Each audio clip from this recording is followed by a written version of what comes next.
Kita bukan sekadar mengibar jalur gemilang saja, tapi kita akan terus bersama dengan seorang individu ini. Kena tarik hormat dulu lah. Ya, betul. Kapten.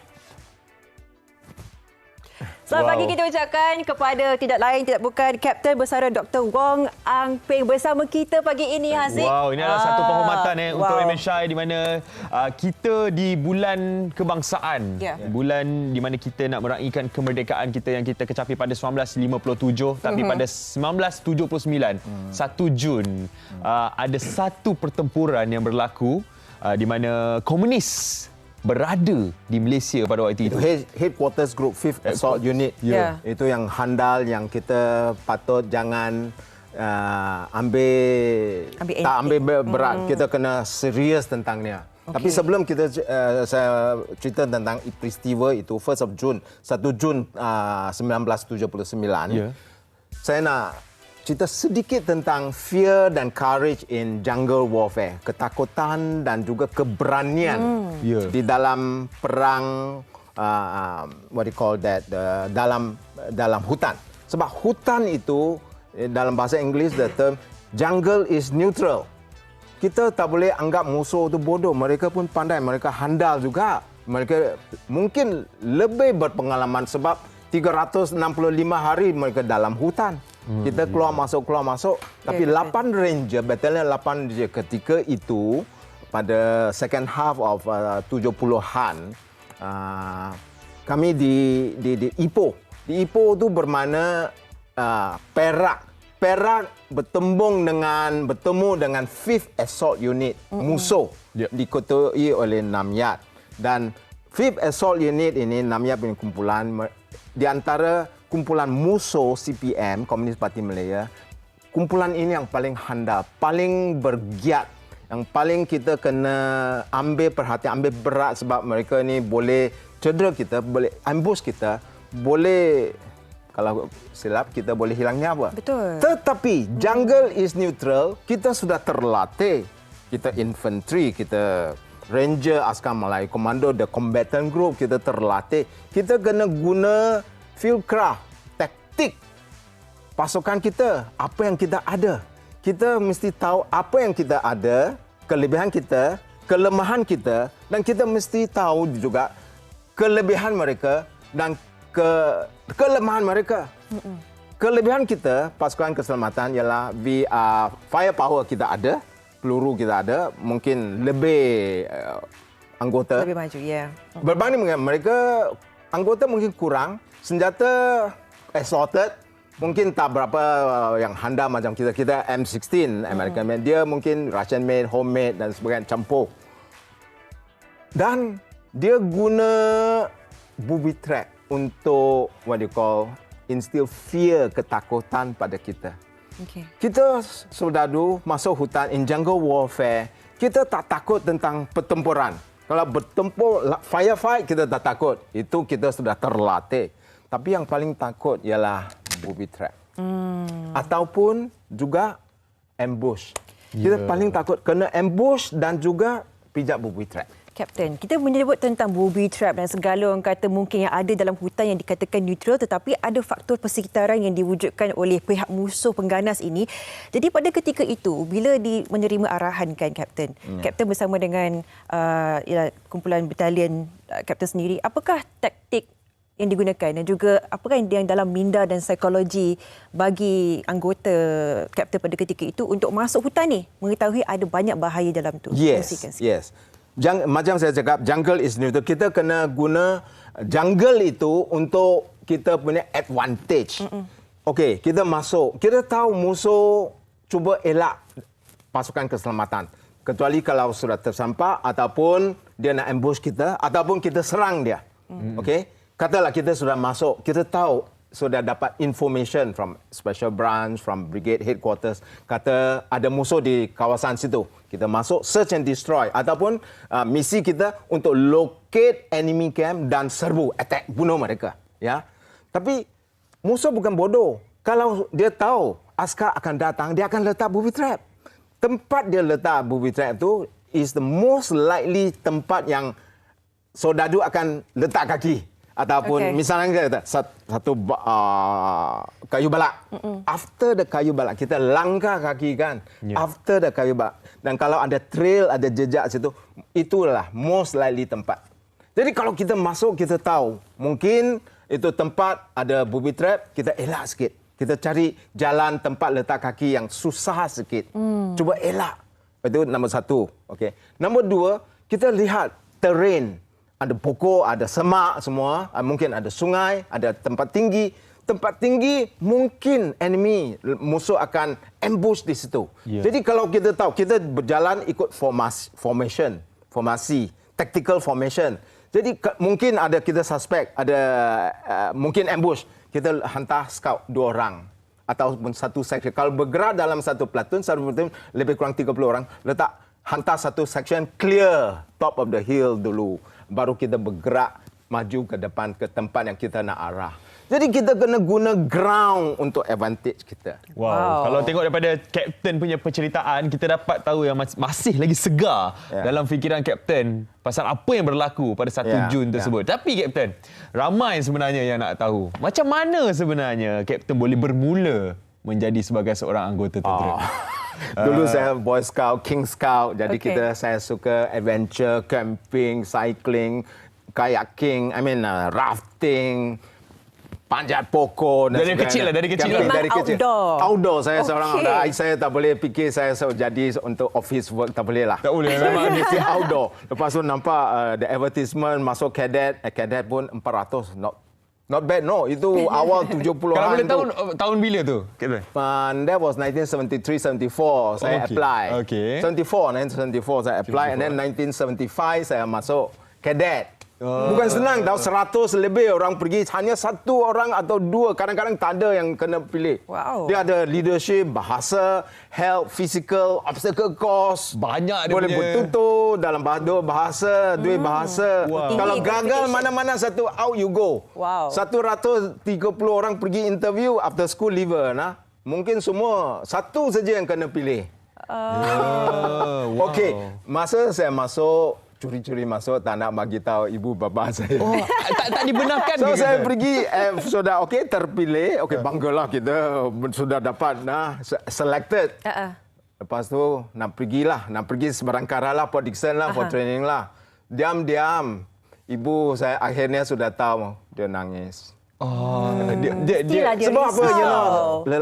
Lelaki kena, you masuk askar, mungkin kebanyakan kemungkinan besar tu tak pulang lah, habislah, hilang nyawa. So the Chinese mean you have to carry the family name, the Wong family itu. Now that is dari keturunan pikiran macam itu. Kapten, bila tahu tentang Kapten, bukan semua orang anggota tentera itu ada peluang untuk ke battlefield ataupun di lokasi berperang kan. Tapi bila masuk zaman ini, saya pasti bagi seseorang individu yang rakyat biasa, civilian, melihat bulan kemerdekaan kebangsaan itu lain daripada cara Kapten mendidik anak Kapten sendiri. Kita nak tahu bagaimana Kapten kita kena didik dia hormat pada negara, rukun negara, kebenarannya. Supaya dia faham dalam good example dulu. Good example. Tulus, sincere, loyalty. Loyalty pada kita punya kumpulan, kita punya negara dan bukan pada individu, bukan pada politician, maaf. Tapi pada kita punya tujuan.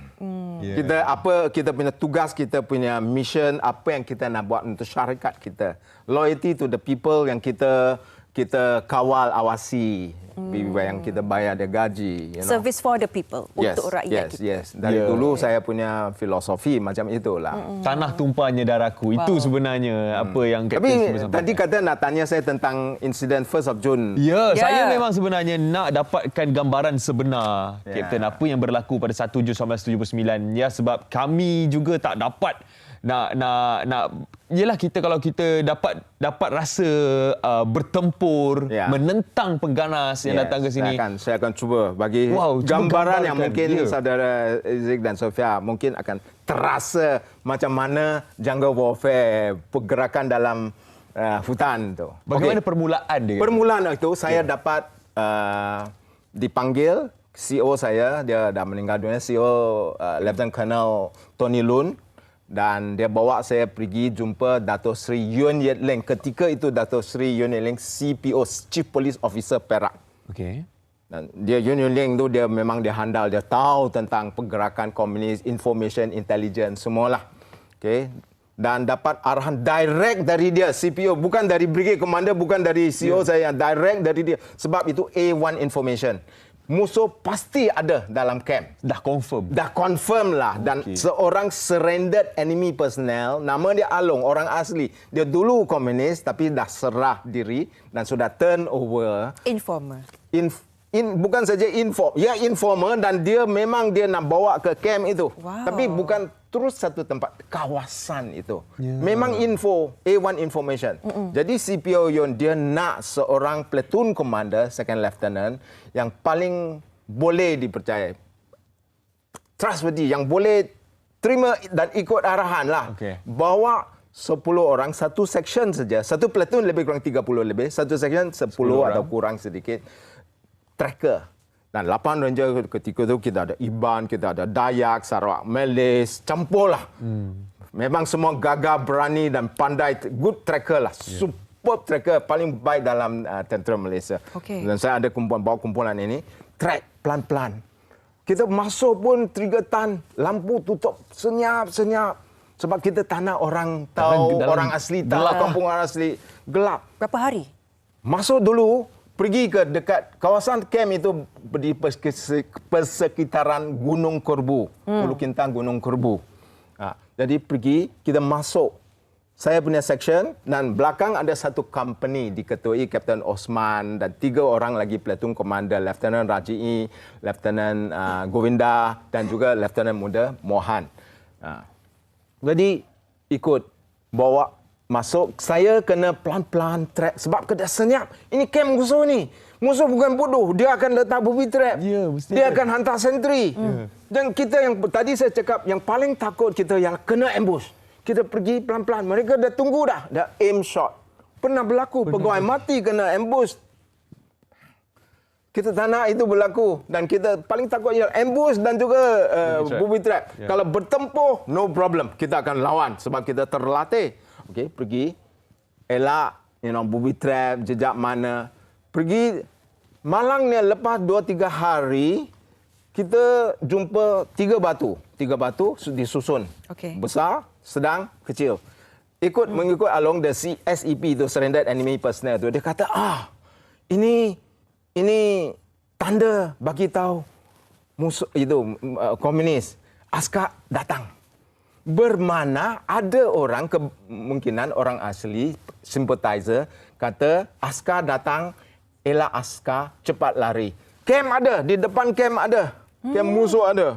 Ini headquarters 5th Assault-nya ni yang paling handal ni. Puluh-puluh orang itu. Okey, kita bincang apa nak buat. Tiba-tiba saya letak sentry di depan. Seorang Corporal Lai dari Sarawak. Dia letak di depan dan bincang di antara pegawai apa nak buat. Sama ada kita nak serang handap di situ ke ataupun kita terus ke. Tetapi tiba-tiba bincang apa nak buat.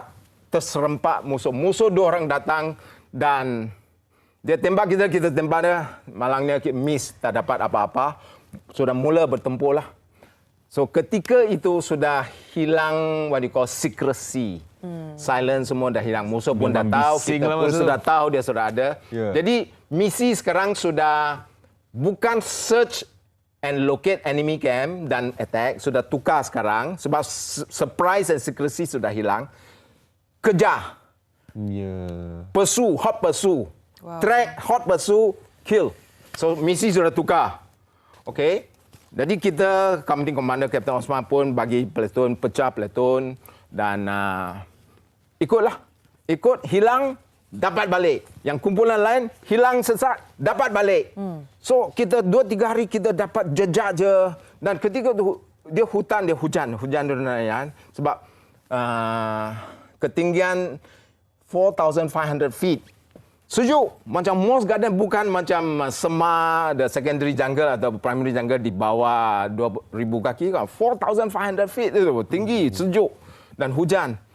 Jadi hujan ada advantage-nya, kita jalan tak berapa bunyi. Kalau kering mungkin ranting pijak ada bunyi.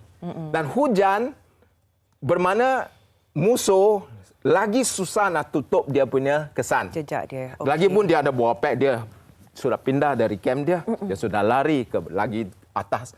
Dan kita senang jejak dia. 2 hari jejak, hilang feedback kesan. Akhirnya 1st of June 1979, lebih kurang jam pukul 2. Jadi leading scout tracker sudah jumpa. Ketika Sarjan Kanang ada, Corporal Michael, Corporal Omar, all the handal tracker, handal dari Sarawak, they were all there. Ikut itu jejak. Dan sudah jumpa seorang wanita sentry duduk situ. So, okay. Kita sudah tahu kalau ada sentry, ada kumpulan besar. Resting. So, company commander pun panggil all group. Okay, order, attack. Quick attack. Dia Lieutenant Govinda, cut off, sekat, kumpulan sekat sebelah kiri, Lieutenant Mohan sekat sebelah kanan, Lieutenant Rajai sekat ke belakang.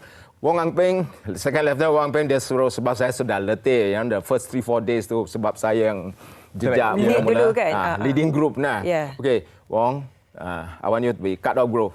I said, sir, I want to be in the attack group. Wow. Sebab cut off mungkin selamat sikit, attack it's always bahaya. Yeah. Dia dah berkobar-kobar masa tu No, kita sudah terlatih dah. Kita semua nak lawan ini. Ketika tu 23 tahun kita nak lawan. Darah muda letak kat situ. Yes. Kita tak takut bertempur, kita cuma takut ambush dan kena pijak budak. Itu saja dua. Yeah. Kalau lawan kita tak takut, kita sudah terlatih. So I want to be in the assault group. Okay, saya punya section right assault group, dia bawa UC's group, ngelaban group yang dia punya fighter semua handal-handal baguslah. Lebih kurang 2-30 orang sebelah kiri. Jadi tepat jam 3 LMG tembak dulu, Corporal Michael tembak dulu, perang bunuh yang sentry itu, dan kita mula semua orang serempak tembak M16, charge forward. Bergerak. Tapi bukan senang Musuh pun lawan balik Firefight 45 minit. Tak pernah berlaku sejarah bertempur dengan musuh begitu lama. 45 minit dan akhirnya kita dapat tahu yang memang ada beberapa anggota komunis yang telah pun ditumpaskan pada hari tersebut 1 Jun 1979. Jadi sekali lagi kami sebenarnya sangat berbangga. Jadi sekali lagi Kapten, thank you so much. Terima kasih banyak-banyak. Kapten, thank you so much. Selamat menyambut Hari Kebangsaan. Cukup hebat sekali penceritaan Kapten ini. Kita melihat ramai tentera veteran yang mungkin tidak ada hari ini untuk menceritakan pengalaman mereka. Tapi Kapten sendiri telah pun memberikan sedikitlah gambaran apakah sebenarnya dilalui untuk kita mengecapi keamanan yang kita ada sekarang ni, Aziz. Ya, jadi kita hargai, kita jaga, kita cuba untuk pastikan kemerdekaan itu kekal sampai bila-bila. Inilah dia baju yang digunakan pada tahun 1970 daripada awal. Celoreng tak dapat bawa. Pada tahun 1970 tersebut. Jadi kita ucapkan terima kasih kepada Kapten Bersara Dr. Wong Ang Peng di atas kesudian untuk bersama dengan Malaysia hari ini pada hari ini. Terima kasih Kapten.